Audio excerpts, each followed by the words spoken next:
사랑하는 여러분, 우리는 누구를 믿고 따르고 있습니까?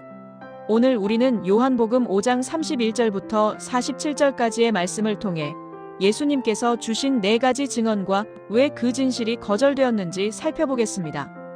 예수님은 이 자리에서 자신을 변호하기 위해 서 계신 것이 아닙니다. 오히려 우리를 구원하기 위해 반박할 수 없는 완벽하고도 엄중한 법적 증거들을 제시하고 계십니다. 이 말씀은 거짓된 확신 속에 있는 우리에게 건네는 충격적인 진실의 기록이 될 것입니다. 구약시대부터 증언의 법칙은 분명했습니다. 율법은 두세 증인의 입으로 말마다 확정할 것이요라고 요구했죠. 예수님께서도 내가 만일 나를 위하여 증언하면 내 증언은 참되지 아니하되 라고 선언하셨습니다. 예수님은 스스로의 정당성을 주장하는 것을 넘어 제3의 확실한 증인들을 법정으로 소환하고 계십니다. 이것은 단순히 자신을 변론하려는 것이 아니라 이 말씀을 듣는 모든 사람의 구원을 위한 간절한 설득임을 기억해야 합니다. 예수님께서 제시하신 첫 번째 증인은 바로 세례 요한입니다. 요한은 진리에 대하여 증언하였고 당시 많은 사람이 그가 비추는 빛을 잠시 즐거워했습니다. 그러나 요한은 빛 그 자체가 아니라 그 빛을 비추는 등불에 불과했습니다. 등불은 어둠을 밝히는 도구일 뿐 목적지가 아닙니다. 사람들은 등불 아래 모여 잠시 기뻐했을 뿐 그 등불이 가리키는 참 빛이신 예수님께로 나아가는 것을 잊었습니다. 우리는 등불을 켜서 비추시는 그분을 놓치고 있지는 않은지요? 두 번째 증인은 바로 아버지 하나님의 역사입니다. 예수님은 요한의 증언보다 훨씬 더 큰 증거가 있다고 말씀하셨습니다. 그것은 바로 아버지께서 내게 주사 이루게 하시는 역사입니다.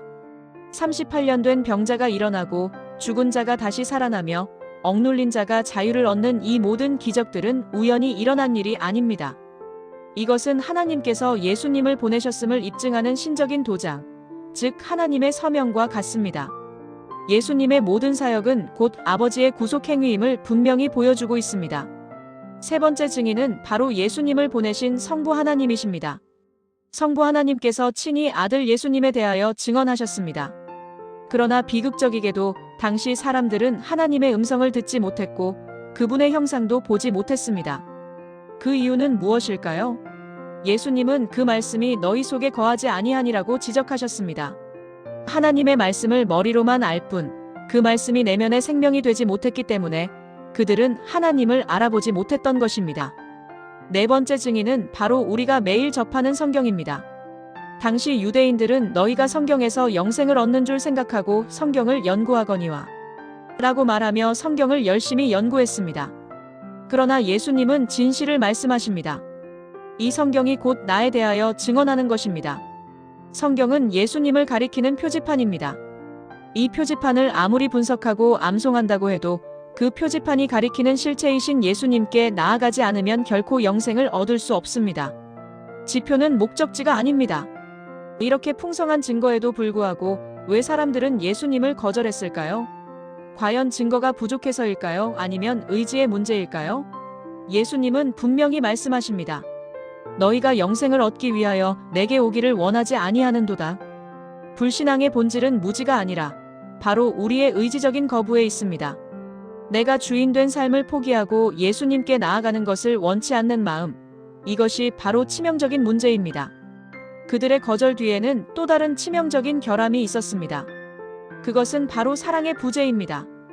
아무리 화려한 종교의식을 치르고 율법을 철저히 준수하고 수많은 제사를 드렸다고 할지라도 예수님의 진단은 냉철했습니다.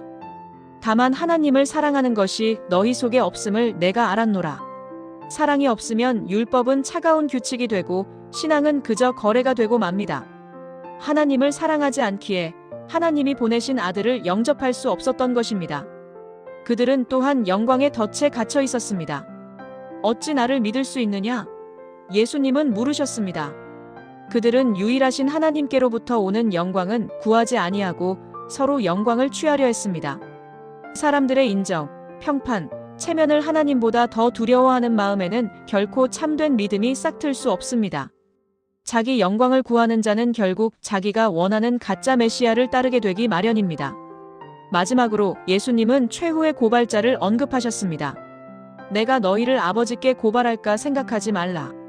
너희를 고발하는 이는 너희가 철석같이 믿는 모세니라. 놀라운 반전입니다. 모세를 믿었다면 마땅히 예수님을 믿었을 것이기 때문입니다. 모세의 율법이 기록한 목적과 방향이 바로 나 예수이기 때문입니다. 율법을 굳게 붙들고 있으면서도 예수님을 거부하는 것은 사실 모세조차도 믿지 않는 것과 마찬가지입니다. 사랑하는 여러분, 그렇다면 오늘날 우리는 이 이야기 속에서 어디에 멈춰 서 있습니까? 첫째, 우리는 혹시 등불에 머무는 신앙을 가지고 있지는 않은가요? 우리는 설교자, 유명한 목사 혹은 화려한 예배 분위기라는 등불을 즐거워하는 것으로 만족하고 있지는 않습니까? 기억하십시오. 등불은 잠시 비추다 사라집니다. 인간 메신저를 넘어 그가 가리키는 예수 그리스도와 직접 대면하는 참된 신앙이 우리에게 필요합니다. 둘째, 우리는 지식만을 추구하는 신앙에서 벗어나 생명으로 나아가야 합니다. 성경 지식이 구원을 보장하지 않습니다. 매일 큐티를 하고 설교를 들어도 내 자아가 살아있어서 예수님께 온전히 굴복하지 않는다면 우리는 여전히 바리새인과 다를 바가 없습니다. 말씀은 단순한 정보가 아니라 인격입니다. 아는 것을 넘어 주님께 나아와 참된 생명을 얻으십시오. 셋째, 우리는 누구의 영광을 구하는가?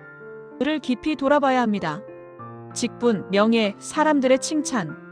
이 모든 거품을 과감히 걷어내십시오. 오직 하나님 한 분에게서 오는 영광과 인정을 구할 때 비로소 우리의 참된 믿음의 눈이 열리게 될 것입니다. 사람의 시선이 아니라 오직 하나님의 시선을 구하며 나아가야 합니다. 사랑하는 여러분, 하나님의 증거는 충분합니다. 부족한 것은 바로 당신의 순종입니다.